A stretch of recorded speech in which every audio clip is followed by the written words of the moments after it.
This is Wheelbearings. I'm Dan Roth. I'm Sam Abu-Al-Samad, and joining us tonight, we have a very special guest, the co-host of the Analog Podcast and Chief Summarizer-in-Chief from the Accidental Tech Podcast, Casey Liss. Hello, gentlemen. How are you? Oh, it's great to have you on board with us tonight, Casey. We have a real podcaster. A real podcaster. I don't know about that. Hey, at least you're one that gets paid for it. Yeah, a little bit. I mean, when your show is called the Accidental Tech Podcast, how real and how serious can it really be? Sure. I mean, but there's plenty of silly stuff that gets paid for it too. We do this because the people want us to do it. The people need us. That's what we keep telling ourselves every week. So, right. All right. So, speaking of things we do every week, let's talk about what we are driving. And Sam, you had this Cadillac CT6. I had it was funny. I jumped from the BMW M550i into a Mercedes E400. But Casey. Mm-hmm. Since you're the guest, we'll extend to you the opportunity to talk in depth about what vehicles you've been driving. So my daily driver is a 2011 335, which will probably tell you everything you need to know about my temperament and how obnoxious I am. My wife it's worse than that, though. For those that aren't familiar with ATP, it's a white BMW 335. Wait, here we go. What color interior? Black. Ugh, you're killing me. Why is that bad? Are you one of those people who likes like saddle brown and like that awful red? I was going to say oxblood, but saddle brown goes awesome with white. Oxblood is such a nice combo. I am not a chromophobe. Moving along. Oh my goodness! All right, we'll argue about that another time. But yeah. So my daily is a 2011 335 6-speed M Sport X Drive. My wife just traded. Car. Thank you. Yeah, we got it used, and it took me a long time to find. It turns out nobody buys 6-speeds anymore, particularly not BMW drivers, which is a pain in the butt. But anyway, my wife just a couple of months ago got rid of her 2007 Mazda 6 Grand Touring, which I never really cared for in the sense that it was not a car that really did much for me, but it was a very lovely car that she kept for 10 years and depending on the day might have enjoyed more than me. But we just traded that in for a 2017 Volvo XC90, which is a heck of an upgrade and I quite like. And I didn't expect to like it. And I need to argue with you two a little bit later about Census because I was listening to the last episode and you're both terribly wrong about it. But the thing that I think you're most interested in is I know this guy, Sam, who was kind enough to put in a good word with Alfa Romeo PR, and somehow I found myself, after many months of back and forth with Alfa Romeo trying to schedule it, I found myself in a Alfa Romeo Giulia Quadrifoglio, which is the hot rod Giulia, and I have so many problems, you guys. So many problems with this car. So the biggest problem I have with it is that kind of liked the ZF 8-speed, and I really don't like that I liked it, and it makes me uncomfortable. Well, mostly just because you were an avowed manual guy, yes, or just very much so. Yeah, okay. I've driven a stick my entire life. I took my driving test in a 5-speed Saturn SL2. Try not to be wowed, you guys. I'm hoping that you're sitting down. It's okay. So there's just nothing wrong with that. That's a very good car for somebody to learn to drive in. And to spend it's like driving a blender. It's like driving a blender. It's fine. It's just as loud. God. It was, it's funny. I was just talking to somebody about it today, and, it was, all kidding aside, it was a very lovely car that was not a hell of a lot of money, and it was a very well optioned version of the Saturn SL2. It was a 94. And I loved that car. Well optioned being a relative term, as sure. Saturn SLs went. Yeah. It was listen. I mean, well optioned mean it had like the nice cloth seats. It had leather, a nice leather radio. It had leather. Mm-hmm. It had leather. It had fog lamps.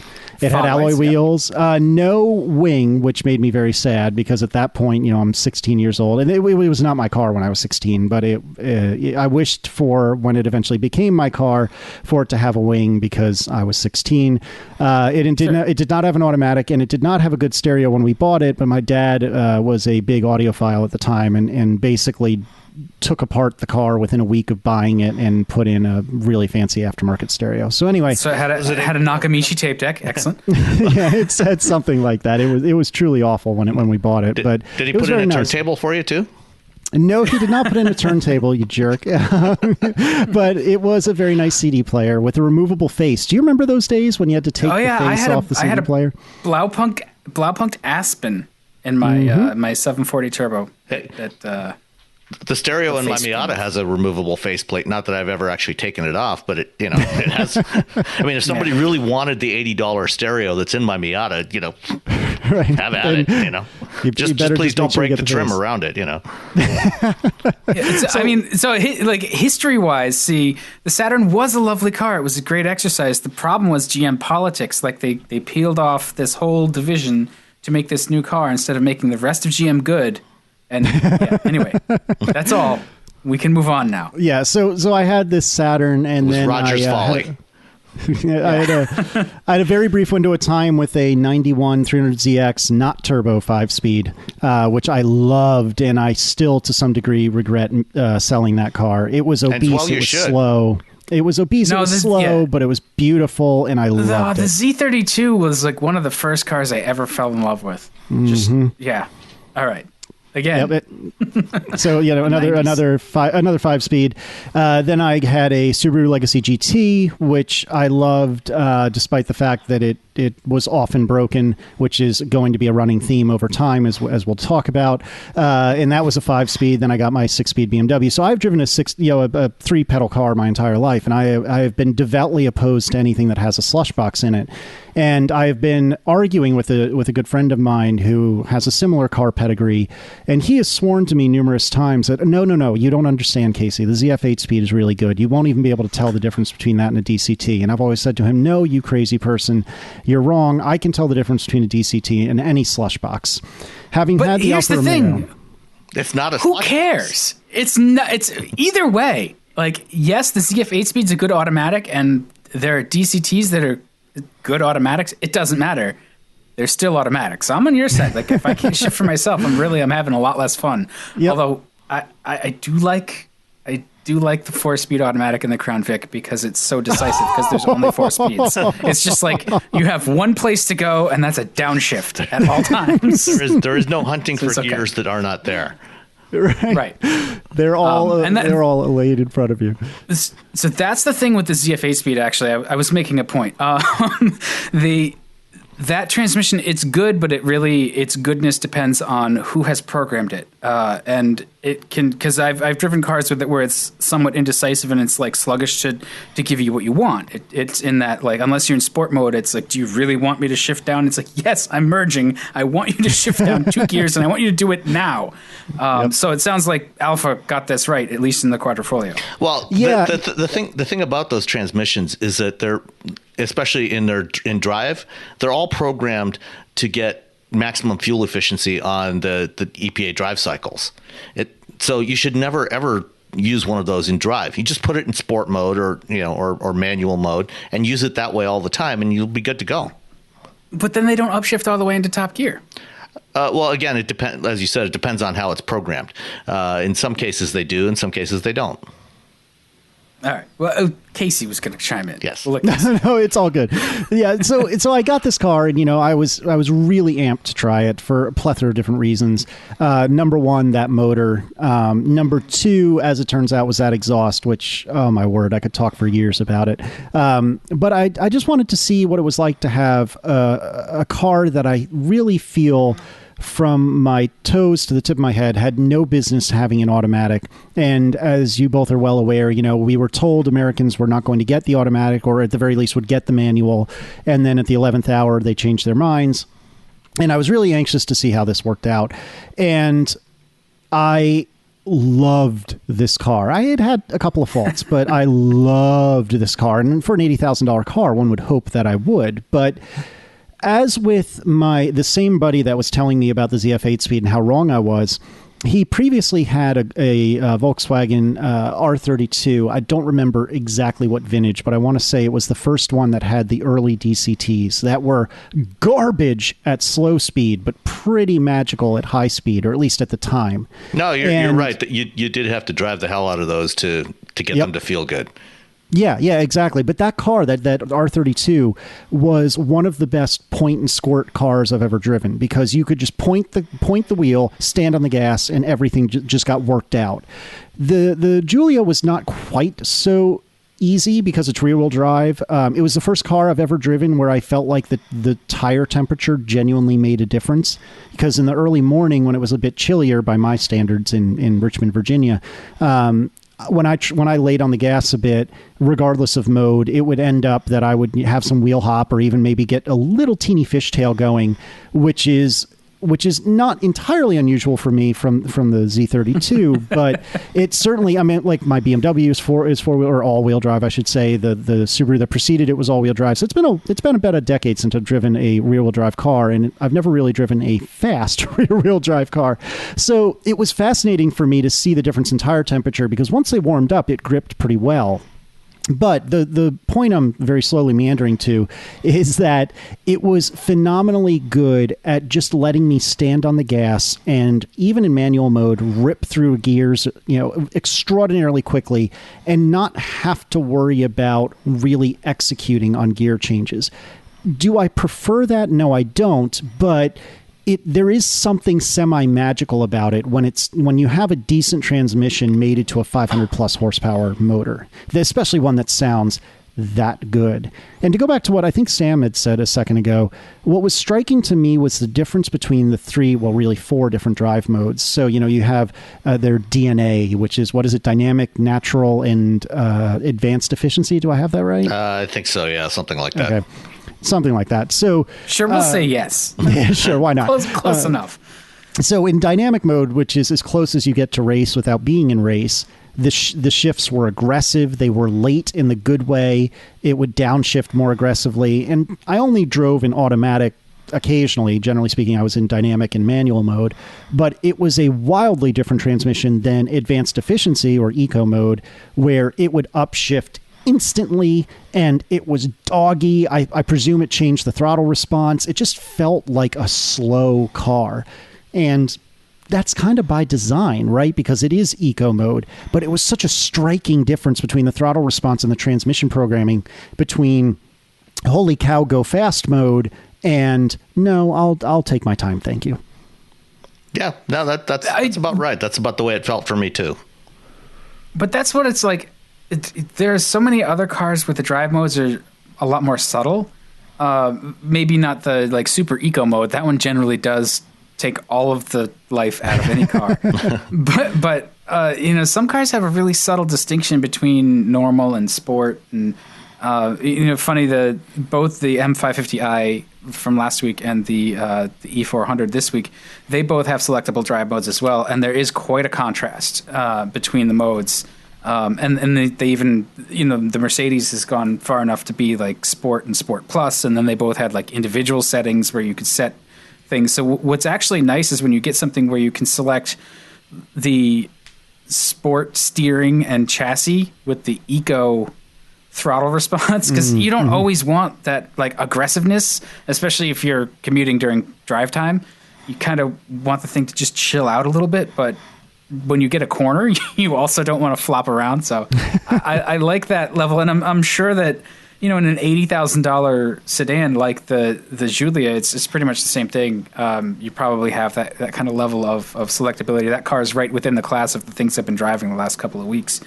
The weirdest thing to me, and I think this is actually an alpha plot for, I don't know, accolades in the market. They're always sending out the Quadrifoglio.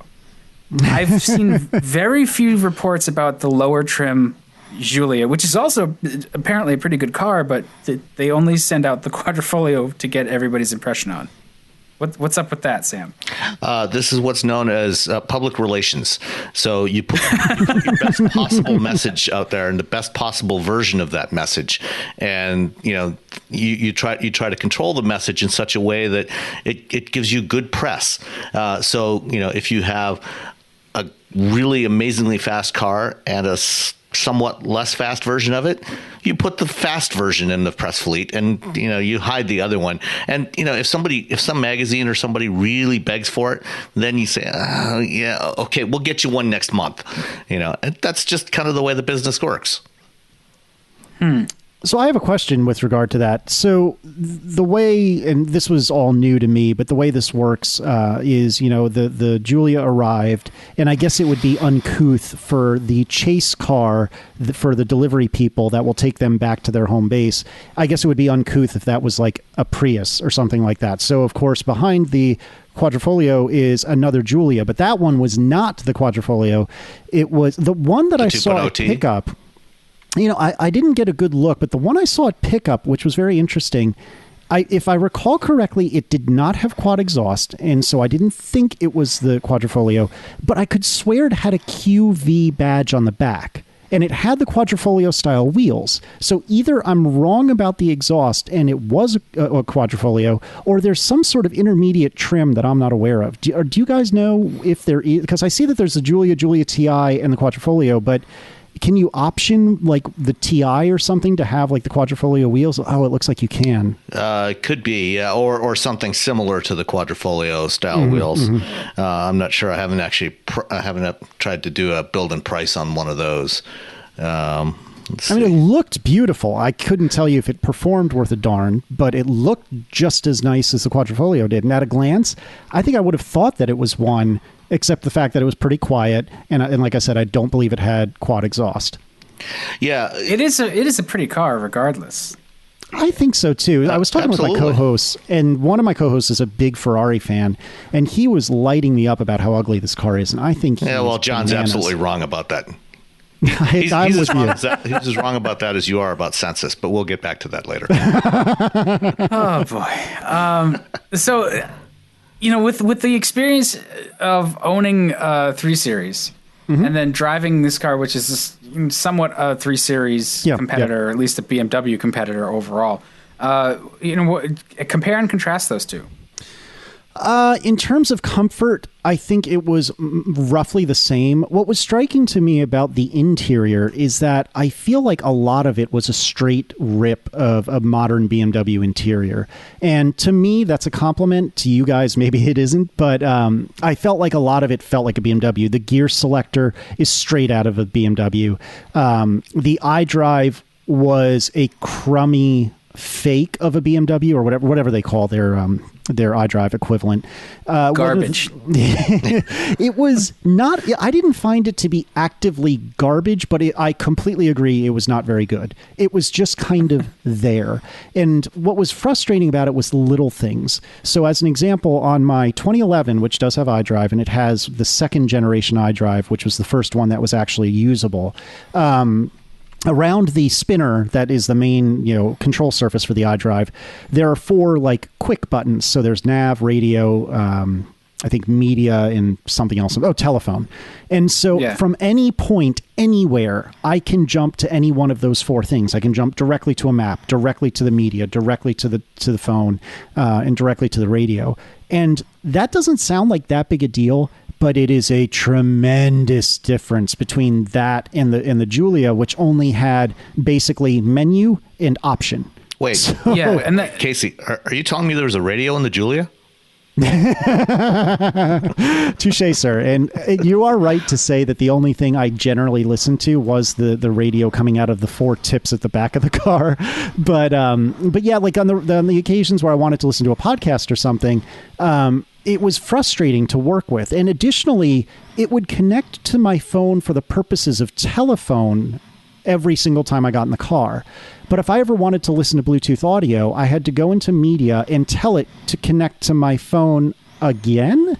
It was the weirdest thing, but it was consistent every time I got in the car, which is wait a minute, though. That's, like the cheapy aftermarket head unit that I put in my own car does that sometimes, but I expect more seamless operation from a manufacturer sourced head unit. No, absolutely not. Wait, but I was going to say, like, Uconnect generally behaves better than that. This isn't. This is not the same Uconnect that you'll find in like a minivan. No, it's not. It's a completely different system from what you'll find in any of the North American FCA vehicles. Well, that's why it sucks, because it's got like Fiat infotainment in it. It does, but I mean, Uconnect is not anything I would be particularly proud of, because I had a Grand Cherokee about a month ago, maybe a month and a half, and Uconnect is well. So I am from the Northeast, but I've spent enough time in the South that I can say Uconnect is kind of a bless her heart situation. Oh, you're really trying. Bless your heart. You're trying so hard, but it's just not working. And I think the problem I have with Uconnect is that it is just an absolute assault on my eyeballs. It is just so busy and visually loud. Functionally, it was very, very good. Very, very good. There were some great features to it that I've never seen anywhere else. For example, being able to hit the map button from just about anywhere to see the current map as like a modal popover. Great idea. Wait.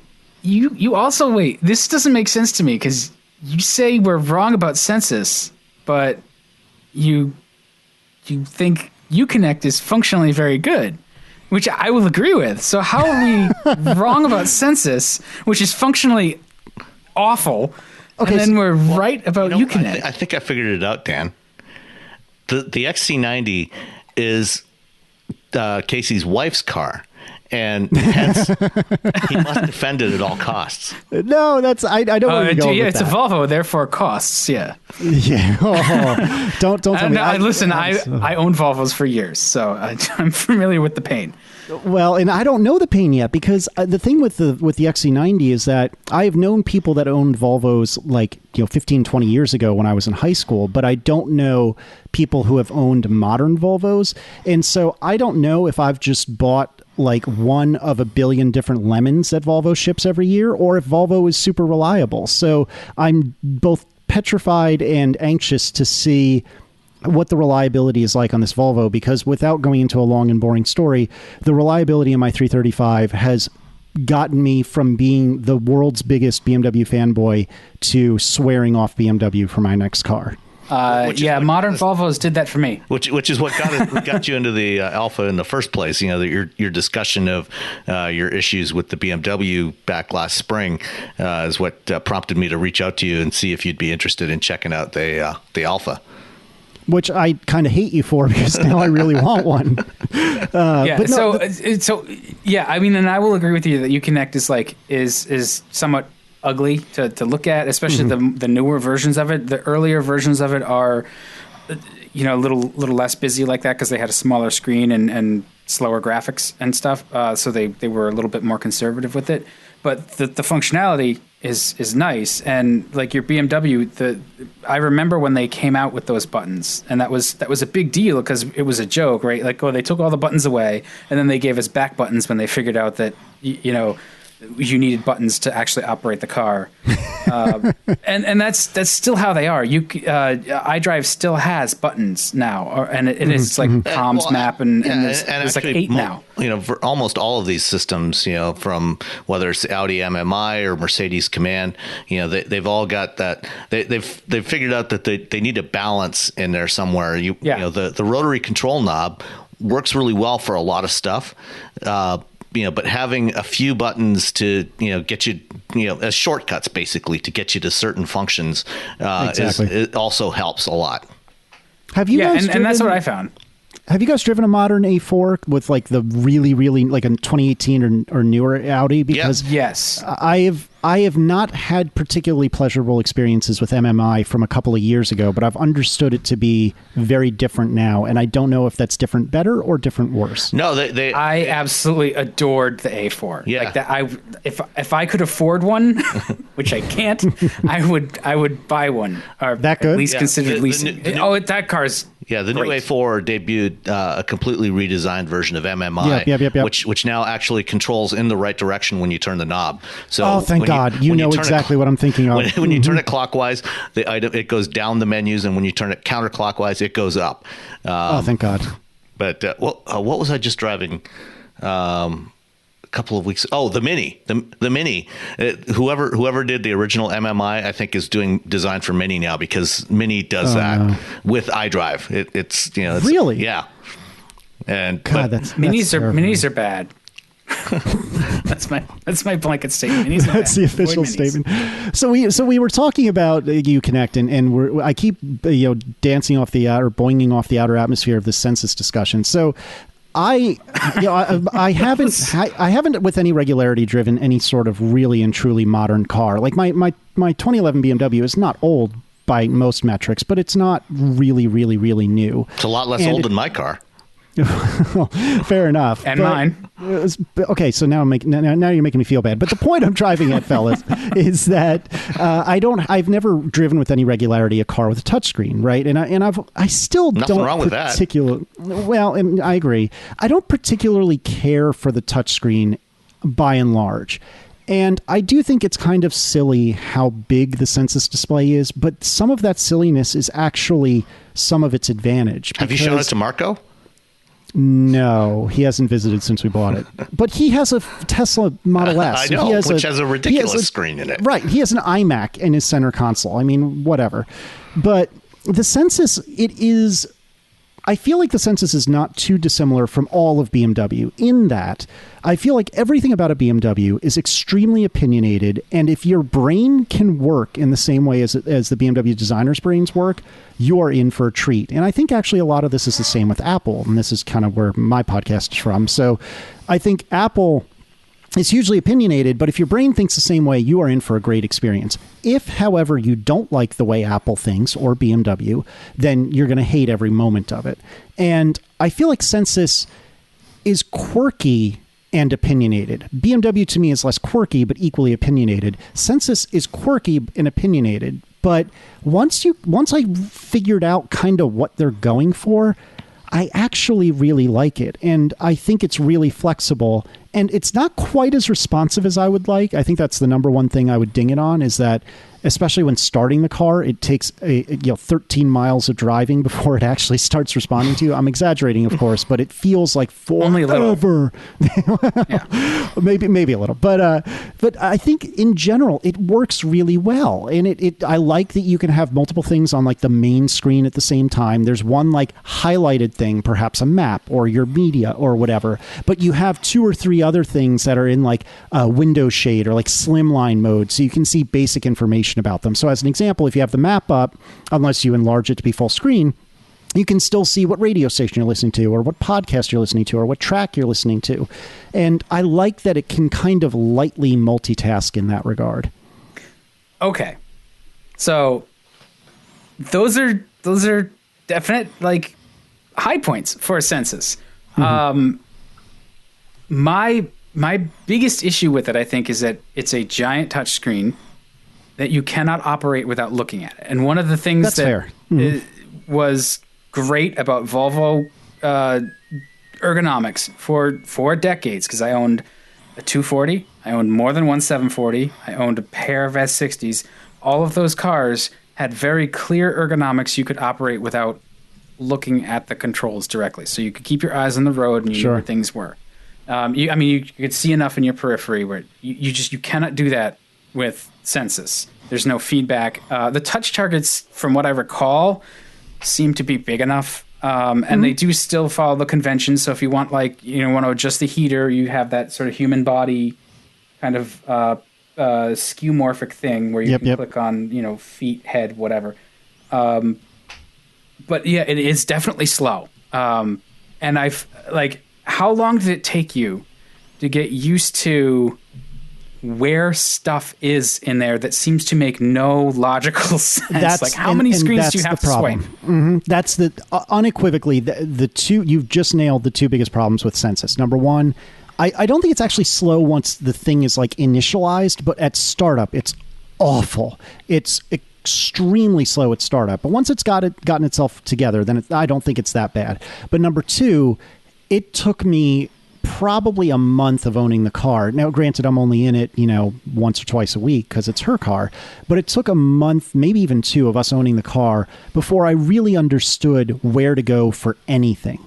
And I completely agree with you. And that's why I said it was so quirky, because I don't think that the decisions, I understand them now, but they're not terribly discoverable.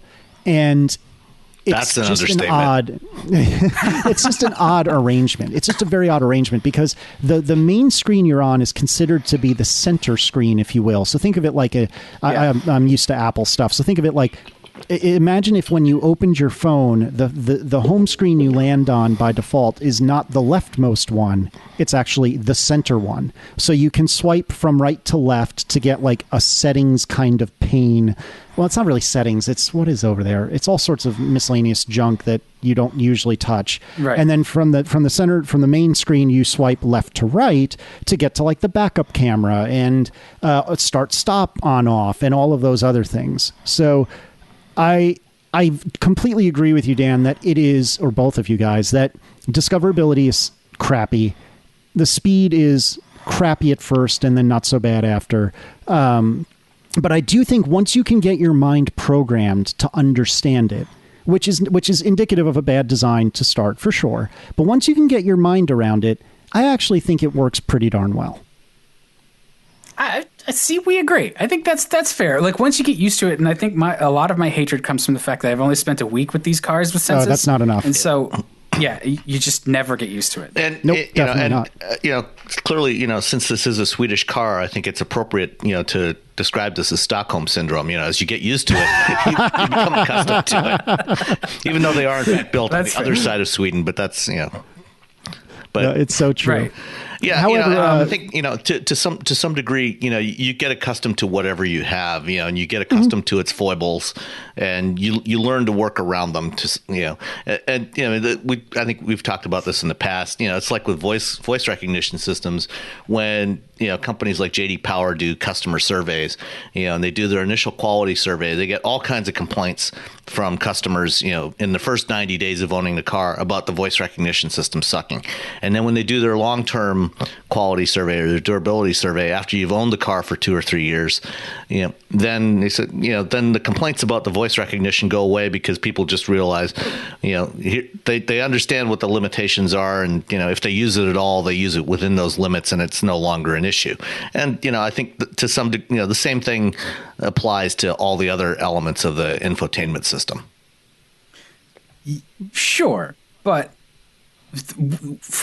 again, just coming back to, last week I had an iDrive car and it was complicated and it didn't take me a week to figure it out. And I loved how configurable it was, where you can actually set a delta between, the temperature level that comes out at the floor vents and the you can set a delta so that you're actually dialing back the dash vents a preset number of degrees, so you're not cooking yourself, but you have warm feet, and like those cars are so configurable, and BMW has that, I think, figured out, at least for my brain.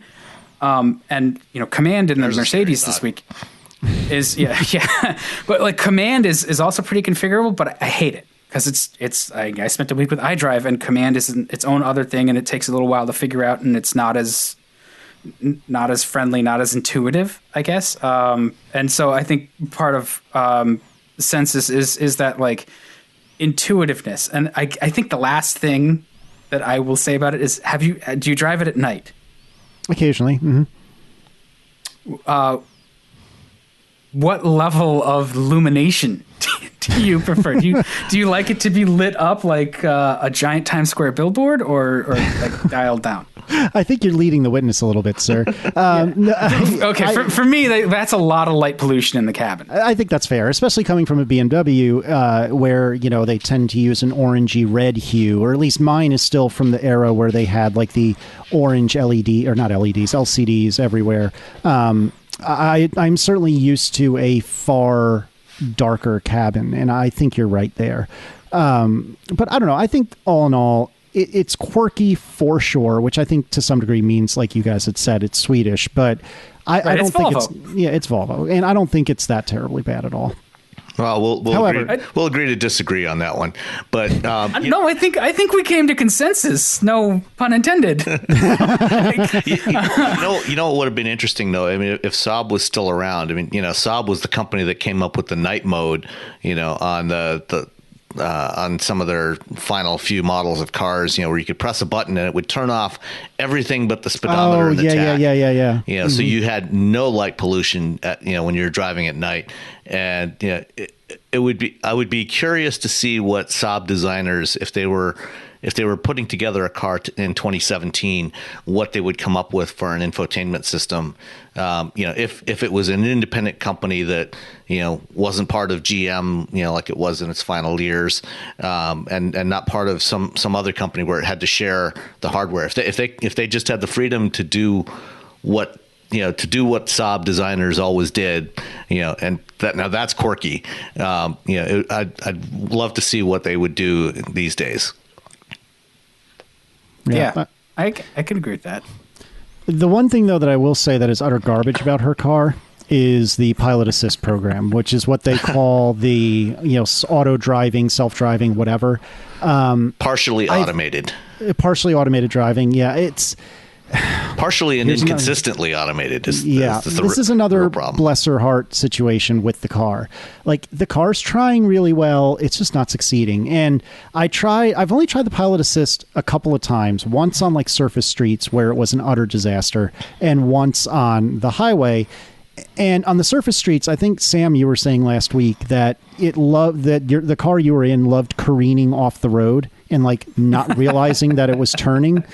I have had the exact same experience, particularly when there's like a side street that's either right before or during the apex of the turn. So that means that the white line on your right-hand side is going with that turnoff.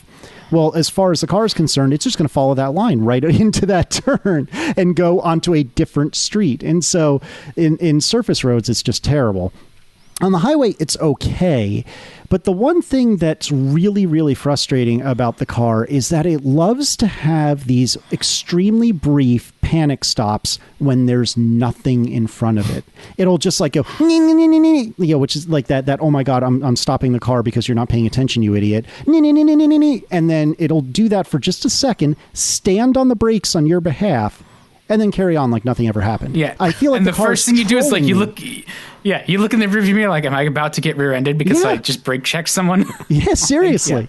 It's the weirdest thing. And I don't know if it's a normal Volvo thing, a normal like radar safety collision detection thing, but it's very, very weird and very scary because you feel like, oh my God, did I run over a child and not realize it? Because what is this thing whining about? Because I don't see it. Yeah, I mean, I've had that happen in more than one car. Across several makes? Yeah. Mm-hmm. I mean, the biggest problem I've had consistently with a lot of cars is not so much the random automatic emergency braking that you described, but just more that the cameras are unable to consistently detect the lane markings, and so when they're supposed to do lane keeping, they just say, well, sorry, I can't see any lane markings, so you're on your own. It's like, what? Even when you're on a freshly paved road with nice clear markings, that when things like that happen, it's just, it says, why did I bother to spend the money on this system? It's just not worth it. So it's, it's unfortunate. And, I think it has the potential, by pushing out this technology prematurely, before it's really robust, it has the potential to, destroy consumer confidence in it. And also, when we start to get into more highly automated vehicles, people might not trust it as much. Yeah, I completely agree. Well, and it is interesting to see how all of these premium brands are doing it, because the premium brands are the ones that really have it figured out. They've got kind of a lead on everybody else. They came out with it first. And I know I've given plenty of love to BMW on this podcast already, but I was impressed with all of those systems, and I talked about it last week on the podcast. They're really good, and they can detect even like partial New England road lane markings that are like mostly scraped away by plows. It could figure it out at night in the rain, and I was very impressed with that. And the E400 seems to be not quite as good, but still very good at detecting the lane markings. And I was expecting it to do the same thing that you were talking about, where it'll follow that right lane, that right line marking as it goes off an exit and freak out and get confused. So maybe I anticipated that and compensated for it, but I didn't find the 5 Series doing that. It knew what the hell it was doing for the most part. So yeah, I mean, as much as we talk about this stuff being a little antithetical to somebody who's a driving enthusiast, when it works well, it's actually comfortable to use, and it's not something that like makes me rage. So I was surprised by that, and I'm also disappointed that Volvo doesn't seem to have it together, because they're pretty good. I mean, when you think about the amount of tech they've got in that car, they've got city safety, they've got the pedestrian detection, and all. Like, Volvo has for years staked its reputation on safety, and they continue to develop systems. It just seems like they're not quite as good as some of the competition. Yeah, I'll be very curious to see how their automated driving test that's going on, their Drive Me program that's going on in Sweden and a couple other locations works out, because they're actually working with a different supplier for the camera system. They're not using Mobileye. They've switched over for that. They're using Autoleave. I didn't know that. The Grand Cherokee that I had, this reminds me that the biggest issue I had with that was I don't know if it was like a side collision warning or lane departure warning, but consistently, if I was in a situation where I'm stopped at a light, and let's say I'm making a left-hand turn, but there are 2 left-hand turn lanes. So there's the inner lane, and I'm in the outer of the left-hand turn lanes, closer to the lanes that are traveling straight. I'll come to a stop. There's a car to my left. We're both going to make a left. I start to take off. The second I do, weet, because it thinks I'm going to hit the car next to me. Every single time. It was infuriating. Oh, my word, it was so frustrating. And then the other thing I wanted to say was, have both of you driven Tesla with autopilot? I have. I've driven the first generation autopilot, not the second generation. I don't know I think I was in a second generation autopilot. I drove it for literally 1 or 2 exits down an interstate, and it was a sum total of maybe 3 miles. And by comparison to the Volvo, that seemed so much closer to being functionally there. Like the Volvo, and that was almost certainly the first generation system, because everything we've heard about the second generation system, it's not nearly as close to being there as the original. Oh, really? Was. Yeah, because what they did, the first generation system, they used Mobileye hardware and software against Mobileye's wishes, and when they had that little incident in Florida, they ditched Mobileye and started all over again, doing it all on their own. And apparently it's still not nearly as good as the original system. Oh, well, just kidding then. Well, this was about a year and a half ago, I want to say. Oh, so yeah, then that's definitely the original, version 1. Okay. All right, well, then I take all of it back. But at the time, it was really good. But I was stunned by how good it was. In fact, it was a lot of the Model S actually was extremely stunning. And in a lot of ways, the Model S is the antithesis of what I want, right? I want a Giulia Quadrifoglio, but with a stick. I want something loud, fast, slightly obnoxious, but mostly innocuous unless you know what you're looking at.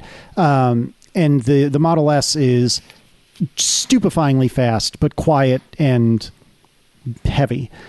But that being said, and an automatic. But that being, well, it's not really an automatic, I should say. It's just there. It's just one gear.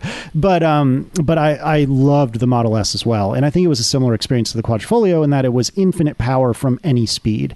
And I actually described to my friend who has the Model S, when he was asking about the Alfa Romeo, well, what is it like? And I said, well, it's kind of like your Model S, but it sounds way better. And I think that's a pretty solid summary of the Alfa Romeo. But what I haven't driven in a long time is a Cadillac. And before I bought the BMW, I very nearly, and I think I would have if I had the money, bought a CTS-V 6-speed, because at the time you were starting to be able to find the supercharged ones that were not affordable, but they were coming into the realm of affordable.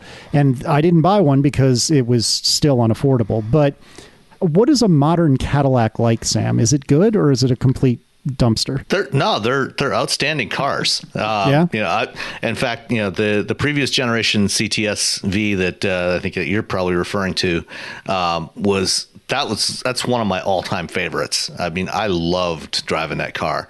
I did as well. The powertrain in that thing was just amazing.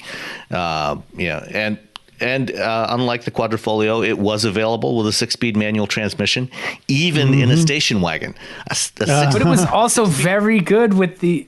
It was very good with the automatic. Yeah, if I recall. Yeah, no, the auto was good too, but you could get the 6-speed manual transmission station wagon, which was just phenomenal. But not attractive. It was phenomenal, but not attractive. I liked it. Not from the back. I liked it as well. Yeah. Not from the back, you guys. Oh, Come on. The wagon, you mean? Yeah. Yeah, I mean, it's a thing. Yeah. You have to. So we should, anyway, we should clarify. It's a car journalist thing. Car journalist. Yeah, it's a car. So I much prefer the sedan. To be a real car journalist, Casey, you're going to have to learn to love station wagons. No, I don't have a problem with station wagons. I just think that CTSV was a particularly ugly car when seen directly from the back. From any other angle, it was okay, but from the back directly, and I actually think in a similar way, the E400 that you were talking about, Dan, I just do not like Mercedes hindquarters, and I haven't for a while. I like their obsession with the shooting brake look. I just don't care for it. The same, I think, a similar problem with the BMW 4 Series. It's really, really good until you get to about halfway through the rear wheel, and then it all takes a turn for the worse. Well, anyway, we get digressed. Yeah. Well, I was driving a Cadillac last week, but not a CTSV. In fact, it's in a way almost kind of the antithesis of the CTSV because it was the CT6 plug-in hybrid. So the CT6 is Cadillac's big sedan, and driven a couple of them now, a couple of different versions of it. Most recently, about a month ago, I did a road trip in the version with Super Cruise. But this one was the plug-in hybrid, which is actually, believe it or not, built in China and imported from China because it's mostly for the Chinese market. But that's why they're building them over there. But they are importing them here, and if you can imagine, a really big Chevy Volt, that's kind of what it's like. Because you're not really selling it. Yeah, definitely not selling it at all. It's a big, full-size rear-wheel drive sedan. It's got a 2-liter turbocharged 4-cylinder engine. And then it's got a plug-in hybrid powertrain. So it's a rear-wheel drive version. The battery is actually it's a repackaged version of the battery in the Volt. So it's the same cells, same capacity, 18 kilowatt hours, but it's put into a more rectangular shaped pack and put in the trunk behind the rear seat.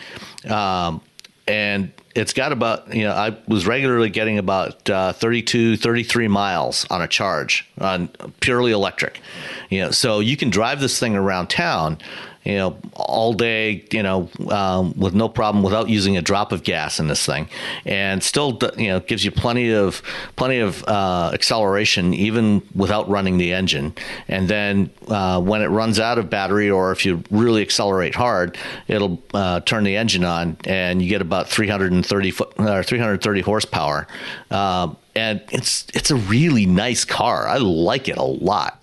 I mean, I've liked the CT6 since the first time I drove one, and I continue to be impressed by it. Unfortunately, because it's a big 4-door sedan, it's exactly the antithesis of what most American consumers want to buy these days, which is sport utility vehicles. And so they sell very few of them, unfortunately, because if people actually checked this thing out and tried it out, I think a lot more people would be buying them. How's the infotainment in it? Are they on modern infotainment now? Yeah, so for the 2018 models, they've got an updated version of the Cadillac Q system. The original version of Q launched back in 2012, and the new version has much more processing power. They've simplified it a bit in terms of some of its capabilities. They took out some of the stuff that was kind of gimmicky in the original, like they got rid of the haptic feedback. They got rid of some of the swipe gestures that weren't particularly discoverable. So, the basic layout of Q, it's a 4x2 grid, so do you guys use CarPlay in the Volvo?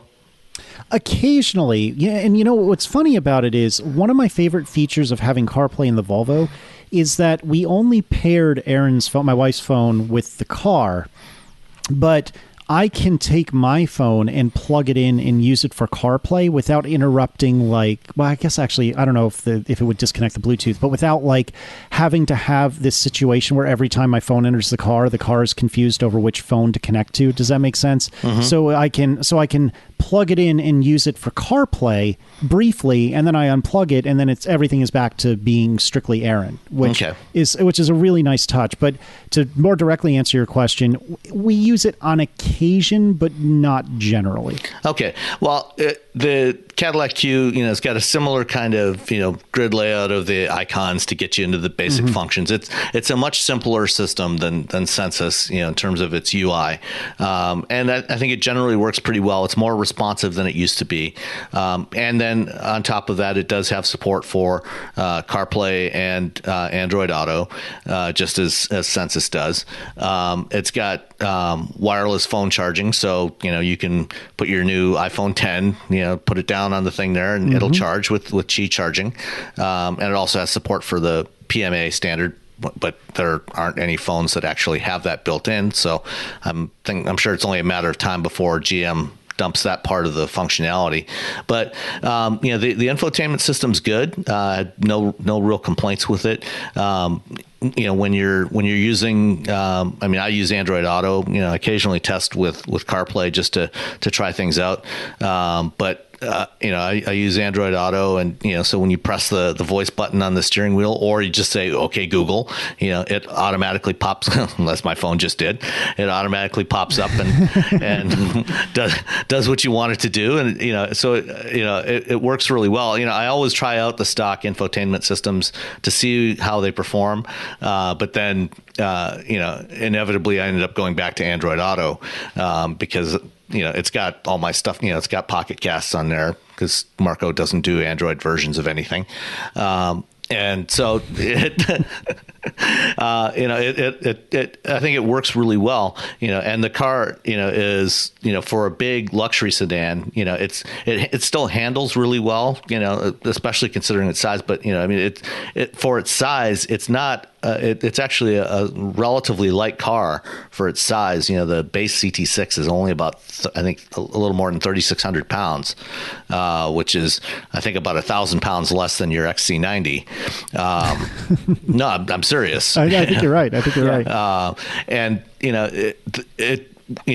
get the 32 miles of electric driving range, and then even when it's running in hybrid mode beyond that, it still gets about 45 miles per gallon overall. So, it's really hard to complain about anything about this car. If you like a big comfy sedan that still feels relatively nimble. It's not a sports sedan like the M550, but at least not in this form. But it has more than adequate performance, and I think it's a very handsome looking car too. I hear what you're saying, but I'm looking at the build and configure page, build your own page on Cadillac.com, and I see net price $76,090. Just earlier today, I configured a Giulia as the one I tested, and that was $79 and change. Why on earth would one spend $76,000 on the CT6 plug-in and not spend $3,000 more on the Giulia Quadrifoglio, unless you were really concerned about gas prices? Oh, those are two different. Yeah, I know they are, but come on. Completely. I totally agree with you. For myself, if I was going to spend $80,000 on a car, I would buy the Giulia over the CT6. No question about it. Yeah, I would as well. But I would as well. But those are two different. I'm not the desires. audience for this car. But sure. When I try out these cars, I try to I look at it from what I like, but I also try to consider the perspective of who is the audience for this car, and is the target audience going to like this car? And I think somebody that wants something that's a nice clean design, that's not overwrought, that's a very it's modern. I think it's modern looking, but not overdone in some respects. That handles reasonably well, is extremely roomy, has very nicely finished interior, that wants a luxury sedan, and wants decent performance, but, is not looking for a 4-door race car. For that customer, I think this is an excellent choice. Look, let's be honest. The only CT6s I have seen around the Boston area have livery plates on them. And so the livery companies, they're not going to mind because the least that they get on the CT6 is probably attractive and it fits all of their needs. Yeah, you're absolutely right. As it's the same with Continentals, by the way. Right, and as I was describing, who that customer is, I began to realize that there aren't very many of those people left. All those people are buying big SUVs instead. And I think when Cadillac introduces whatever they end up, probably the XT7. Next year, which is probably going to be their big 3-row crossover. That's the car that the CT6, the customer that the CT6 was designed for when it was designed 6 years ago, is probably going to be buying the XT7, not the CT6, unfortunately. Speaking of SUVs again, must we? I just wanted to completely agree with something that you two said last week, which I forgot to bring up earlier. The T6, the Volvo T6 4-cylinder super turbocharged 300-ish horsepower power plant in the XC90, it has no business being as good as it is, and it is really friggin' good, which is exactly what you two said last week. But truly, like, having lived with this car since July, I believe we got it, it is truly good. And one of my favorite things about it is, aside from the fact that it makes really good power across the rev range, considering that it's hauling this 4,500 pound car or whatever it is, but a couple of times, including lately when I was in the Giulia, there was one occasion when I was next to Erin in her car, and I had my window open because the Giulia sounds so phenomenally good, but we were taking off from a stoplight, just as normal speed, nothing obnoxious. We were taking off from a stoplight, and when you're next to the hood of the Volvo, you can actually hear the supercharger whine, which is such a weird and delightful thing to hear from this freaking XC90, and I just love it. And I meant to bring up earlier that you two are absolutely 150% right about that T6 power plant. It has no business being good, and it is very, very good. We agree with it's amazing 100% on that. It's amazing. And Volvo, like, for years has done turbos, and they've done turbos really well, to the point where they're, reliable. They're generally not any issue. The biggest issues I had with my last turbos in that sense were, the oil seals on the turbo oil return line would leak. And like, that's normal. That's kind of a wear item. With the supercharger in the mix, I don't know what reliability is like. Man, that is a great engine. And superchargers are just the best because they're so responsive. They're just like an amplifier. And it's just like... well put. You don't have to wait for turbo lag, and they've got everything managed with the electronics that it's just... it feels very linear. So, I'm impressed with that one. And I don't think we need to talk about the E400 this week any more than we did. I know we haven't really actually gotten to any other topics because we've gone here and there, and that's okay. We've covered a lot of ground. So I figured we'll just tee that one up for next week, and we can talk about it the next time around. But Sam, you had it out last week, or I guess earlier this week. Yeah. You were out in San Francisco. Did you get to, what is it, the House of Prime Rib or Prime Rib House? Good. I did not make it there. Sam, come on, man. It's so good. I got into San Francisco on Sunday afternoon, and did you know that there is like literally nothing open in downtown San Francisco, or like in the financial district? I thought you were going to say there's literally nothing worth going to San Francisco for. Okay. No, I actually kind of like San Francisco, but I mean, I kid. There were no restaurants open, anywhere in the vicinity of my hotel, which, was like right in the financial district. Everything was closed. Even McDonald's was closed. But any financial district on a weekend is closed. It doesn't matter where you are. Yeah, but usually there's at least a couple of restaurants open. But Anyway, needless to say, I didn't get to the House of Prime Rib this time. Maybe next time. I'll be back out in Silicon Valley in a couple of weeks. And I may be getting back into the city for some meetings as well. So I'll try it one of these other times. I only have 3 more trips to the West Coast this year. So anyway, the reason why I went out there got invited by the folks at Waymo to come and visit their top secret test facility, which is buried out in the Central Valley of California. And they call it the Castle. They asked us not to say exactly where it is, but if you just go looking around for Castle and Central Valley, you can narrow down the search pretty quickly. And they brought us out there, to give us our first opportunity to try, to learn more about their automated driving program and actually go for a ride in one of their automated Chrysler Pacificas. And unlike most of the rides that I've taken in various autonomous cars over the last few years, this was the first one since the very first ride I had in an autonomous car was at 2008 CES in the Chevy Tahoe that won the DARPA Urban Challenge. And that one, there was nobody sitting in the driver's seat. And this was the first time since then that I've been in an autonomous car where there wasn't a safety driver in the driver's seat. And that's scary. Yeah. And so, we drove around the test track. They've got a 91-acre facility out there, and we're riding in the back. And, what they wanted us to see was, how it interacted with pedestrians and cyclists and other vehicles.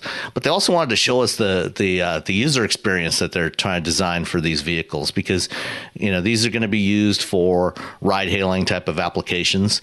And one of the big problems that, with autonomous vehicles is that a lot of people don't trust them. And so everybody that's doing this stuff, or most of the companies that are doing this stuff, one of the areas they're working on is how do you build trust in these vehicles? And I mean, Casey, for you, I think you've probably never been in an autonomous car at this point. Would you trust a truly self-driving car? I don't know. It's such a tough thing. And, I'm actually a software developer by trade. And the thing that scares me even more reason not to trust software. Yeah, that's the thing. I mean, you joke, but you're right. No, I did software development, in the auto industry for many years. So I know exactly what you're talking about. Yeah, and I think the thing that I'm concerned with is, and I'm not the first person to think this, but what is the algorithm for when the car has to choose between killing 6 children or 17 adults? The trolley problem. Yeah, I couldn't think of what the term was, but yes, we're saying the same thing. What is the programming for that, and how does that work? And I don't know what I would do in that situation, to be completely honest with you, but it concerns me, those sorts of events. And also it concerns me, again, Aaron's Volvo is panic stopping because a leaf is flown by. That does not instill an overabundance of confidence. I know they're completely different systems, et cetera, but it does not instill confidence that we're anywhere close to where we should be. So to your first question about the trolley problem, the ethics question, right. Aside from the unfortunate instances where someone actually does something like that deliberately, as we unfortunately saw on that same day when I was out in California, how often do you actually hear about something like that ever actually happening? Oh, pretty much never. But right. you still have to write the code for it in case it does. Maybe. It's an extremely rare occurrence, and from talking to some of the incredibly smart people that are working on this stuff, some of the smartest people I've ever met, it's increasingly, the idea is coming forth that maybe we don't actually have to deal specifically with that problem if we deal with the fundamentals right and try to design it not to crash, to whatever degree possible, to never hit something on purpose, so that whatever the sensors can see, you always make the control decisions so that you don't come into contact deliberately with something else. I mean, if somebody runs an intersection and T-bones you, I mean, obviously that's beyond your control, but you design it not to crash, and that's what Waymo is doing, and that's what most of these companies are doing.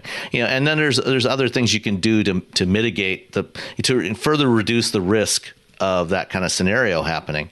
But even if it comes close to that kind of scenario, but essentially you're by trying to design it not to crash into anything and protect itself and its occupants, then you're very rarely ever going to get into that situation. Probably less frequently than a human driver doing it, even accidentally.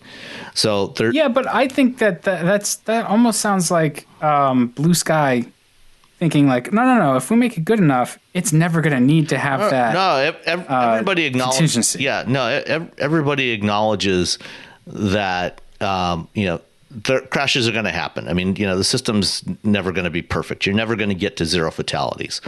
But, I think if you design it, to minimize the risk of a crash, then you make that such an infrequent problem that you don't really have to design specifically for that scenario, is what I'm saying. Well, what do you do instead then? You panic stop when a leaf floats by. Seriously, I'm saying actually, that to a degree, you're right. If you brake as hard as you can in that kind of scenario, I mean, generally what you want to do is you want to look as far ahead as you can, and brake as soon as you can, as gently as you can, so that you avoid getting into those situations as much as possible. And, even if it does happen, you minimize the contact speed, and you minimize the potential damage when something does happen. So those are the kinds of things you target.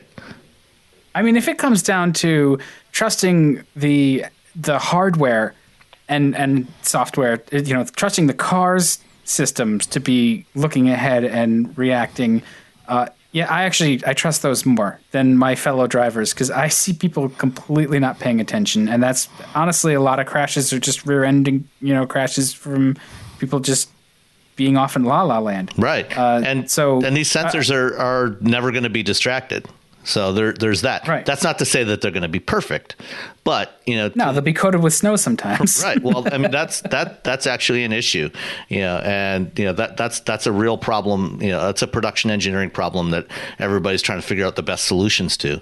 But in terms of building the trust level for the people riding in the car, Casey, you talked about the system being triggered by a leaf blowing by, That's one of the things you have to do is you make the detection systems more robust, so that they can recognize what are the things that we actually have to be worried about and what are the things we can ignore. A leaf blowing by, that's something we can ignore, and recognizing all the different objects that are out there in the environment around the vehicle. And one of the things that they're doing, the user interface inside the car, in these Pacificas is, in front of each seat, there's a screen that is showing you a curated version of what the sensors are seeing. And this is one of from a UI design perspective, one of the things that that designers are working on is trying to find the right balance between providing enough information and not too much information so you're not overwhelming whoever's looking at it. But the goal is to show the person sitting there what the sensors are seeing, so that when they look around them, they can see that, there's some traffic cones there, where there's some work being done, and they're showing up on that screen in front of me because the sensors are seeing them, and it's showing you all the lanes on this road, and there's 3 pedestrians, walking down the sidewalk, and there they are on the screen in front of me. So building that trust level that way, by showing enough information so that you can be confident that the sensors are seeing all the things they should be seeing, and ignoring the things that don't matter. And so that's kind of a big part of what this ride was all about, is so we could see all those pieces, and see how they did it. So they, and I'm sure you've seen, some of the images that you get like from the LiDAR sensors, with all this massive point cloud of all the objects around, and rather than put all of that into this display, they're putting a pared down version of it that shows you the important things you need to see. And it's kind of cool, as the car drives along, every few seconds you'll see it slowly, kind of pulse up. You'll see that point cloud appear.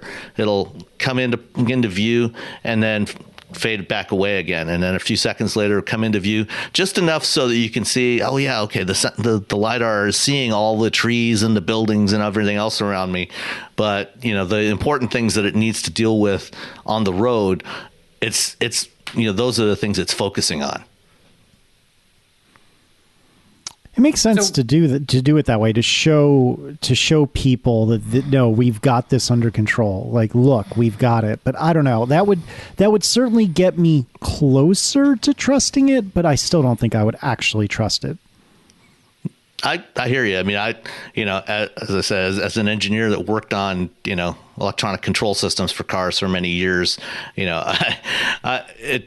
it took a long time, it took those systems being on the road for many years before I would actually buy one and put members of my own family in those vehicles. And even now, when I'm driving these vehicles, as an engineer that tested this stuff, on test tracks and on the road, I'm always monitoring these things. When I try out, lane keeping systems and partially automated driving systems like Super Cruise, I'm always looking for when it's going to fail. I'm assuming that it's going to do something wrong and looking for that and ready to take over. Even with adaptive cruise control, I'm still, keeping an eye on it, assuming that at some point it's going to miss something. And fortunately, most of the time it doesn't, at least with those systems. But, the things like Drive Pilot and Pilot Assist, those tend to fail more often. But it's definitely, I'm seeing the progress happening over time, and it's getting closer, and eventually they'll get there to a system that's reliable enough that, if I had young kids, I might even consider putting them in one of these vehicles. Yeah, so I guess that was my question. Was I would have no problem, especially in the situation you described where you're on like a 90-something acre facility and nothing's really going to go awry. I'd have no problem risking my own life and limb and getting in and take me away, Jeeves. But what in the real just world? Trying to, but it sounds like it's getting there. So what was it like? Describe it, like, for your experience with it, so that we can sort of live vicariously through your trip to San Francisco. So it was a 3-hour bus ride from San Francisco out to the test facility. Okay, maybe. And you were not driving. Yeah, you see, no. That was an autonomous vehicle. No, I mean the ride in the self-driving minivan, was absolutely utterly uneventful, which is exactly the way it should be. I mean, there was no demo fail. It did exactly what you expect it to do. And one of the things we saw them doing out there, Waymo put out this safety report a few weeks ago where they talk about, how they designed the system, how they tested and everything and validate it. And, one of the things they talked about in there is they're doing, in addition to on the road testing, they've accumulated about 3.5 million miles of on-road testing over the last 8 years, most of it in the last 2 years.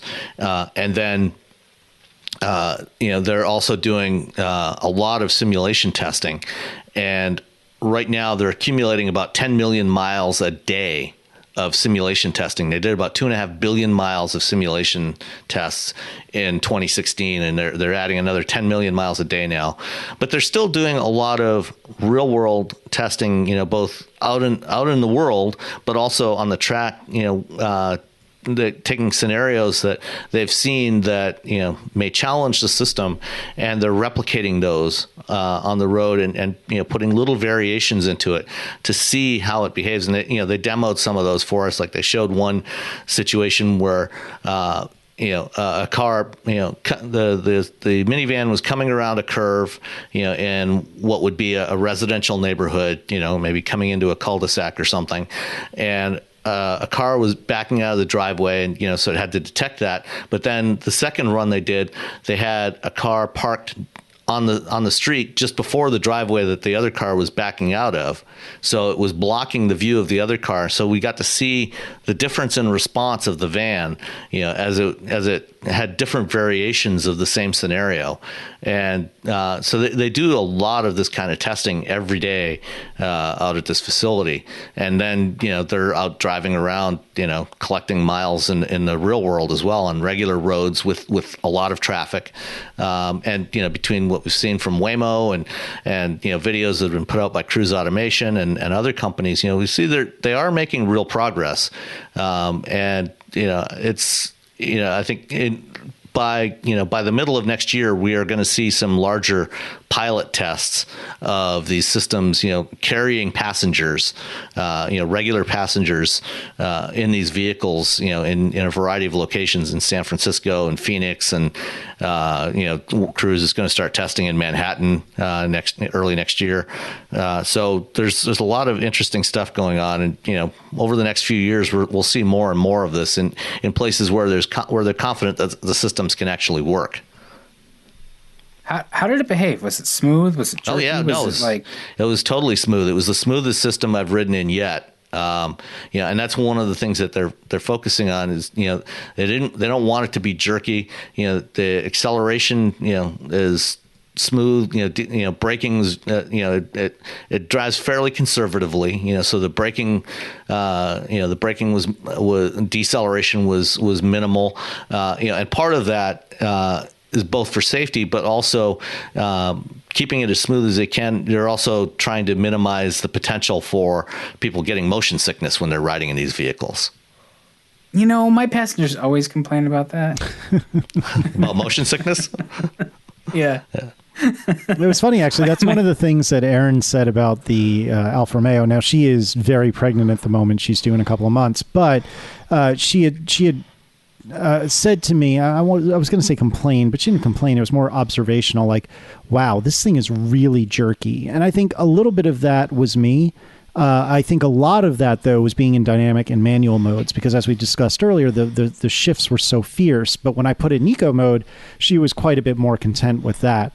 But that reminds me, though, did you guys, well, I guess just Sam, did you ever get to the point that the brakes were gradual? Because I feel like those brakes, and I don't believe my tester had the ceramics, they were either not applied or full lock. There was like nothing in the middle. It was infuriating. No, for mine, they were pretty good. I didn't have any complaints like that about it. It's possible that, maybe the pads were a little glazed on yours, and so you kind of had to put more pressure on it before it really started to grab. That wouldn't surprise me, especially on a press car that it had glazed brake pads. Every barbarian who writes for something on the East Coast has had that car. So. East Coast, West Coast, no coast. Except for me. They're all barbarians. Yeah, a lot of them don't even know how to drive. Well, you'd be surprised. You'd be surprised how many automotive journalists don't know how to operate a manual transmission. Yeah, that's a growing contingent. Yeah, that makes me so sad. Or understand the. If you want to do the real test in a group of automotive journalists, just like throw out something like Ackerman angle and see who perks up and whether they understand it or not. But yeah, we're running at about an hour and 20. We did get some questions on Twitter. I don't know if we had any on Facebook. Did you guys want to hit the questions and then split, or yeah, let's do that. Where are we at? You want to? I didn't know if there was like some giant revelation. About, Casey. No. I think I'm good if you guys are. So yeah, let's do some questions which I won't have answers to. Oh, you'll have opinions though, which is okay. No, that's the story of my life. Familiar with that? Yeah. Opinions are more important than answers. Come on, this is the modern age. The first question I had was from Kevin on Twitter. In the automated future, what replaces minivans full of strollers, diaper bags, snacks, and car seats? And my somewhat smart aleck answer was automated minivans full of strollers, diaper bags, snacks, pretty and car much seats. it. Yeah, it's funny. I was in a meeting with a client a few months ago, and we were talking about automated vehicles, and they were asking the question. It's like Saturday. Saturday I take my F-150 and I go to Home Depot and I go to the grocery store and go make a bunch of stops and pick up all these things, and I like having all that space to put all my stuff in. It's like, what am I going to do if I'm taking an automated ride-hailing vehicle from one stop to the next? And I think the answer there is, instead of having all your stuff in your car all the time, you're going to make those stops at various locations. You're going to get the stuff you want. You're going to pay for it, and then you're going to go on to your next stop. And then at the end, one automated car is going to go and repeat those same stops and pick up all your stuff. And by the time you get home, your stuff is going to be there waiting for you. So you're gonna if you need a ride with a car seat in there, when you use your app to summon a car, you hit one car seat, two car seats, three car, however many you need, and they'll send you a vehicle that's got car seats in it. And this is one of the things that car makers are going to have to do, is they're going to have to design the vehicles to adapt to this new kind of usage pattern, as opposed to the way that we've traditionally done it, where you leave all your stuff in the car all the time. One of the things that occurred to me was you don't necessarily need to take the stroller with you. Like, it's very much like the idea of bike share or even like Zipcar, right? Mm-hmm. You could have that stuff available at the point of use. I know this is a very communist idea, but if you're going somewhere and you're going to need a stroller, if it's a big enough destination, maybe strollers can be there. Well, you just unlock them with an app. And the thing is, you don't leave your stroller in the car all the time anyway, right? When you God, no, it's so huge. Yeah. You're going to find this out, Casey, by the way. Mazel tov. Yeah. It's our second. It's our second. Yeah. We have a 3-year-old, freshly minted 3-year-old, I should add. And then there's going to be the second sometime between the end of December and beginning of January. Good for you. This is a Scorpio 3-year-old? I don't even know. Okay. All right. But, you can just because you're going in an automated ride-hailing vehicle doesn't mean you can't take your fold-up stroller and stick it in the same car with you.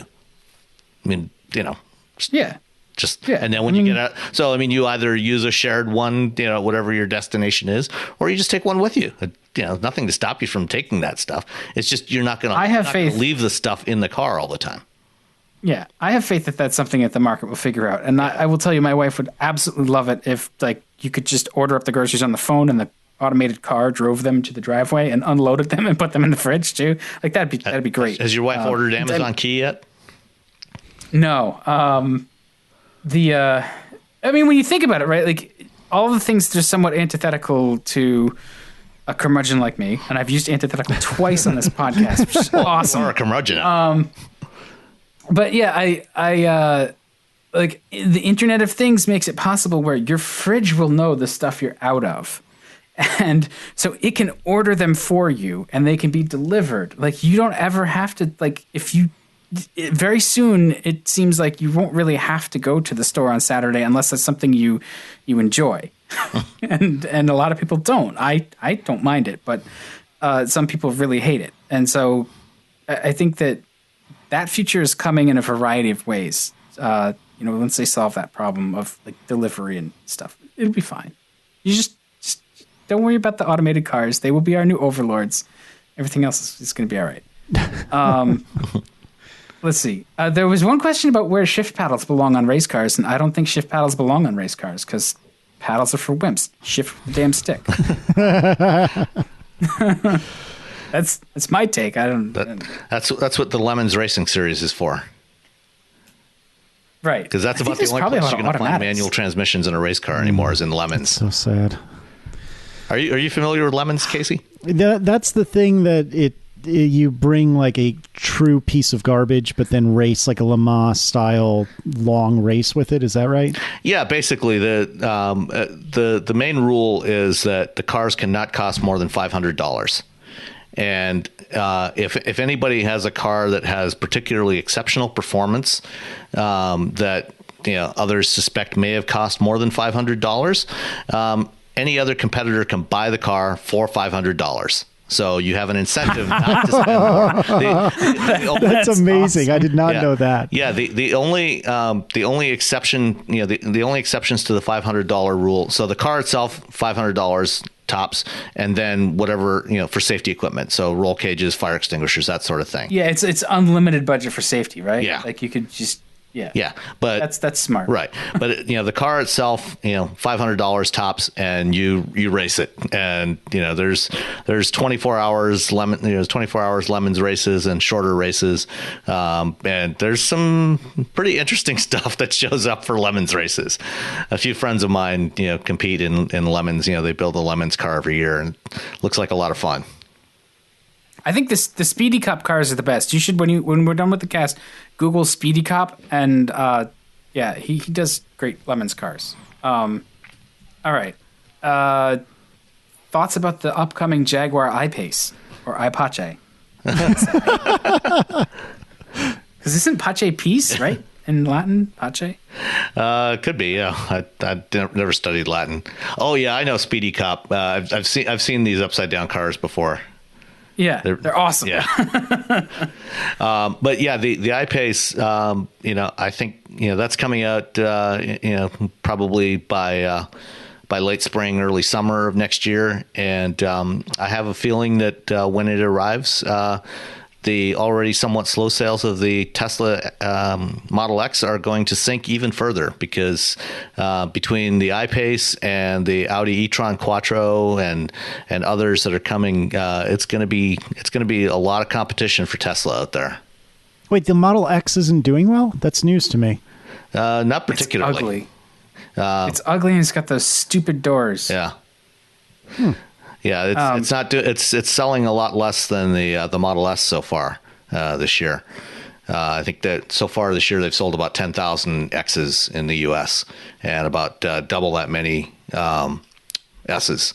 So yeah, it hasn't done that great. Not as well as Tesla was expecting. And there's similar money, right? The X is actually a little more expensive than the S. The I-Pace I think will probably be somewhat cheaper. Starting price of the I-Pace I think is going to be somewhere around $75. So in the same ballpark as maybe the entry level, but I think the difference that you'll see with the Audi and the Jaguar and other electrics coming from the traditional brands is much higher grade interior materials. I think the Jaguar will have a traditional Jaguar kind of fit and finish inside. Personally, I think it's a much better looking car than the I-Pace. I saw the concept at the LA show last year, and we've seen photos of the production version. And what's going to be interesting, I've talked about this before, I think, Jaguar is going to be doing a racing series as a support series for Formula E starting next year with the I-Pace. And, the thing about the Teslas is they're wickedly fast in a straight line, but they don't handle very well. And, once you go really fast more than a couple of times in a row, the battery and the motor and the electronics heat up and it starts to slow it down. It cuts the power pretty significantly. And by putting the I-Pace out there and showing that it can run fast lap after lap after lap, I think that'll help them demonstrate that, hey, we can do real performance with this thing rather than just showing off at a drag strip a quarter mile at a time. But all right, I think you get the final word. I have nothing to add. All right. So, all right. Well, hey, thanks for joining us this week, Casey. Hey, no, the pleasure's all mine. I really appreciate it, you guys. And I got to sound smart. My first podcast was a podcast called Neutral, which was the same three guys from ATP, but we sort of kind of know what we're talking about when it comes to development and Apple stuff, and we don't know squat about cars, as your listeners have now discovered. And so it was fun to sound smart by association, if nothing else. So thank you so much for having me. And thanks as well, Sam, for arranging the Alfa Romeo in the first place. That was very kind of you. Oh, my pleasure. It was not a problem. problem. Thank you so much for joining us this week, Casey, and we hope to have you back again sometime. Yep, anytime. All right. Well, in the meantime, people can hit us up on Twitter. We're Wheelbearings Cast. The only vowel is the A in cast. We are wheelbearingscast@gmail.com. You know where else to find me and Sam as well. So we will see everybody next week. All right. See ya.